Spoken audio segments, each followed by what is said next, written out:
ትንቢተ ኢሳይያስ ምዕራፍ 59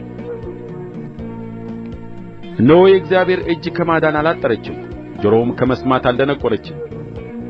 ነገር ግን በደላችሁ በእናንተና በአምላካችሁ መካከል ለይታለች፣ እንዳይሰማም ኃጢአታችሁ ፊቱን ከእናንተ ሰውሮታል። እጃችሁ በደም ጣታችሁም በበደል ረክሳለች፣ ከንፈራችሁም ሐሰትን ተናግሮአል፣ ምላሳችሁም ኃጢአትን አሰምቶአል።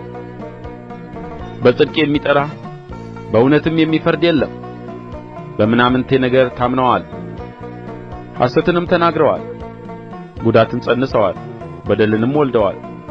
የእባብን እንቍላል ቀፈቀፉ፣ የሸረሪትንም ድር አደሩ። እንቍላላቸውንም የሚበላ ሰው ይሞታል፣ እንቍላሉም ሲሰበር እፉኝት ይወጣል። ድሮቻቸውም ልብስ አይሆኑላቸውም፣ በሥራቸውም አይሸፈኑም።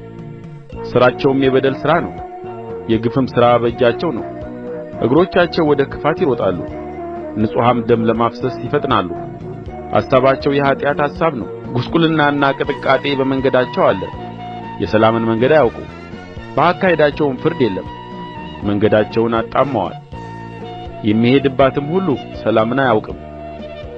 ስለዚህ ፍርድ ከእኛ ዘንድ ርቆአል፣ ጽድቅም አላገኘንም።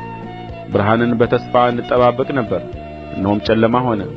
ጸዳልን በተስፋ እንጠባበቅ ነበር፣ ነገር ግን በጨለማ ሄድን። እንደ ዕውሮች ወደ ቅጥሩ ተርመሰመስን፣ ዓይን እንደሌላቸው ተርመሰመስን።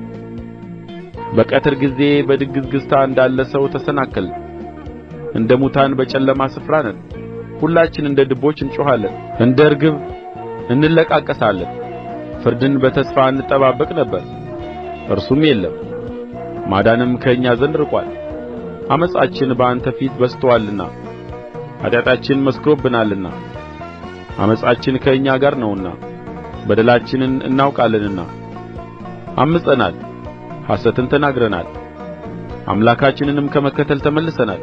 ግፍንና ዓመፅንም ተናግረናል፣ የኃጢአት ቃልንም ፀንሰን ከልብ አውጥተናል። ፍርድም ወደ ኋላ ተመልሶአል፣ ጽድቁም በሩቅ ቆሞአል። እውነትም በአደባባይ ላይ ወድቆአልና ቅንነትም ሊገባ አልቻለምና። እውነትም ታጥቶአል፣ ከክፋትም የራቀ ሰው ለብዝበዛ ሆኖአል።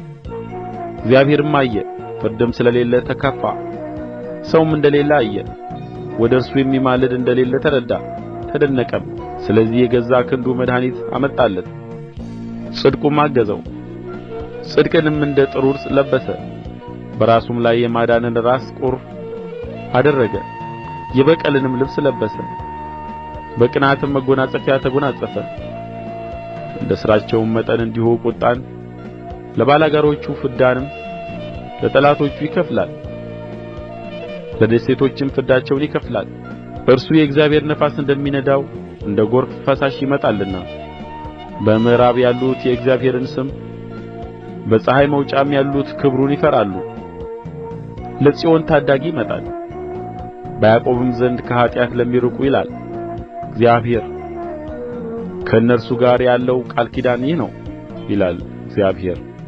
በአንተ ላይ ያለው መንፈሴ በአፍህም ውስጥ ያደረግሁት ቃሌ ከዛሬ ጀምሮ እስከ ዘላለም ድረስ ከአፍህ ከዘርህም አፍ ከዘር ዘርህም አፍ አያልፍም ይላል እግዚአብሔር።